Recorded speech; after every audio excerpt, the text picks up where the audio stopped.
linisin ang bayan at lipunin ang lahat ng may masamay buti.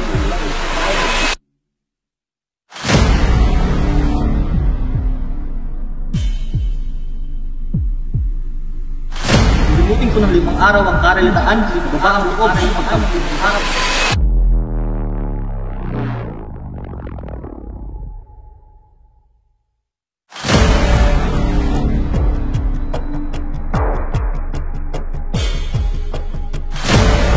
Dahil dyan, lalagdan ko ang kautusan ukol sa sandata upang maiwasan pagkakaroon ng mga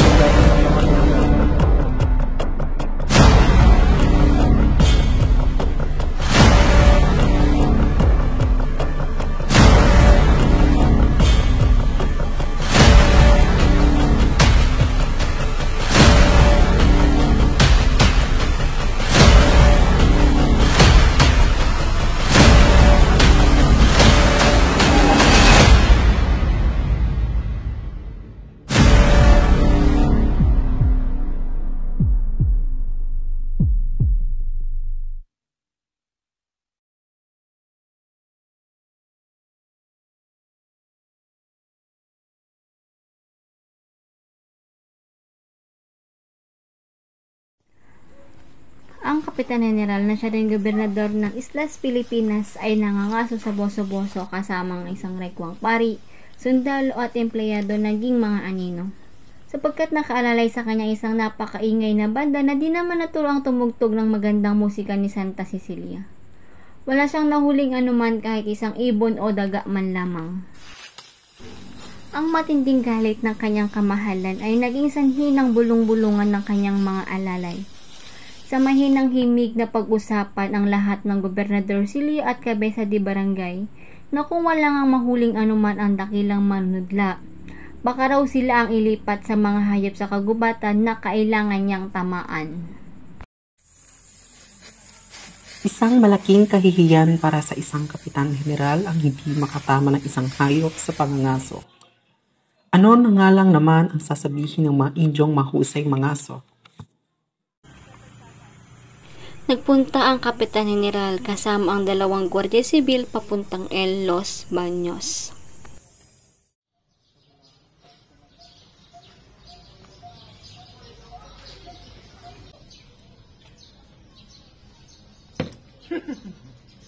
Panalo na naman ako. Siguradong hindi na kayo mananalo sa akin sa susunod.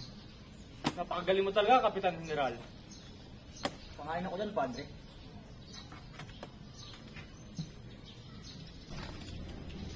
Sinasabi ko na nga ba sa inyo ay matatalo ko. Kita nyo, ang dami yung pagkakamali. Sa ibabaw ng hapag na laruan ay nakataya ang ikalulusog ng pag-iisip ng mga Pilipino. Kaya't minarapat na magpatalo nila Padre Sibilia para makuha ang simpatsya ng Kapitan General. Ang ilan naman ay aalisan ko ng katungkulan at itatapon sa malayong lugar. Ngayon ay lilipat ko ng mga kawani sa mga dapat nilang kalagyan na bayan. Si Don Custodio at kawani ay naglalakad sa isang sulok. At si Padre Fernandez naman ay malalim ang iniisip. Samantalang sina Simon at Benzaib ay naglalaro ng bilyar at nagtatawanan sa kabilang kwarto. Padre Fernandez, ibig niyo pa bang maglaro? Lalo ko hindi marunong, Padre Sibilia. Kung gayon na, ipapuntahin natin dito, Simon. Sunod ko, Kapitan.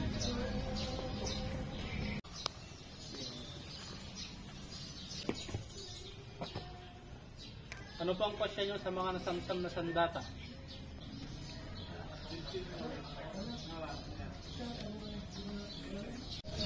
Ibig mo bang palitan si Padre Camora, Senyor? Ngunit nang itataya mo ay mga brilyante sa halip sa lapi. Walang problema sa akin kung gayon at ano man ang inyong itataya. At ano naman ang itataya namin, Senyor Simon? Aba, kayo ni Padre Irene ang magbabayad ng mga pagkakawang gawa. Panalangin, kabaitan, hindi ba? Ang kabaitan ay taglay ng bawat isa, hindi tulad ng inyong brilyante na palipat-lipat ng kamay. Ang kabaitan ay taglay na ng pagkatao na namin. Kung gayon, ay papayag akong bayaran na lamang ninyo ng mga pangako. Sabihin ninyo lamang na lamang. Lilimutin ko ng 5 araw ang karalitaan, kababaang loob at pagkamasunurin. Ikaw naman, Padre Irene, ay ganito. Lilinisin mo ang kalinisan ng ugali, pagkamahabagin at iba pa. Nakakapagtakang tao din sa Simon kung ano-ano ang iniisip. Ang ibabayad naman ng Kapitan General sa akin kung sakaling matalo ang pagkakaroon ng kapangyarihan ay pabalangko, ang isang tao ng 5 araw, buwan, o pagpapatapon sa isang taong walang nakatanang pangalan o isang utos sa Guardia Civil na makabaril ng bilanggo habang ihahatid sa bilangguhan. Ngunit Ginoong Simon, ano mapapala ninyo sa panalo ng kabaitan, mga pagpatapon at mga pagpatay? Bakit? Kailangan linisin ang bayan at lipunan ang lahat ng may masasamang buti. At hanggang ngayon ba ay galit pa kayo sa mga tulitan? Ngayon maaaring hiningan kayo ng mas malaking tulos? Huwag naman kayong mawalan ng utang na loob. Ipinagtatapat ko na binihag ako ng matulisan. Ngunit matapos akong magising ay sinabayaan nila akong mamatay. Nang walang hinihinging tubos, maliban sa 2 kong tribuben at 2 purbo. Dahil dyan, lalagdan ko ang kautusan ukol sa sandata upang maiwasan pagkakaroon ng mga sandata ng mga tulisan. Huwag. Para sa akin, ang mga tulisan ang may mas karangalan sa lupain nito. Ang kasamaan ay wala sa mga tulisan sa bundok, kundi nasa mga tulisan sa loob ng bayan at lungsod. Gaya nyo? Tunay nga, gaya ko at gaya nating lahat. Magtapatan tayo, total ay wala namang nakakarinig na Indio dito. Kapag sa gubat tayo'y maniraan ay lalabas ang bagong lipon at ang tao mismo ang mag-aayos ng sarili niyang buhay. Ang isang kalihim ay naghihikab at naguunat, tapos ang iba naman ay nagtatawanan sa isang sulok.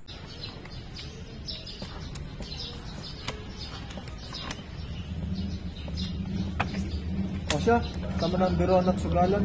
Magtrabaho na tayo at marami pa akong dapat lutasin.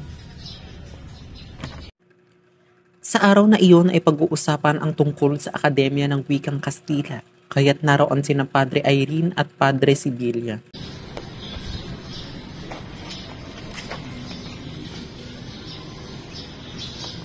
Ano ba? Ang panukala sa pagbabawal ng mga paggamit ng mga armas. Pagbawal mo indeed. Pagpataot po ninyong sabihin ko na alinmang bansa ay pinahintulutan ng paggamit ng armas sa salon. Hindi tayo tulad sa kanila. May 4 na buwan pa lamang ngayon. Ang patibayin ang hindi pagbabawal sa paggamit ng armas dito, Kapitan General. Magagawan yan ng paraan. Madali yan. Pagbili lamang mga armas de salon ng wala sa 6 na milimetro ang kalibre. Hindi ako samahin sa panukala niya.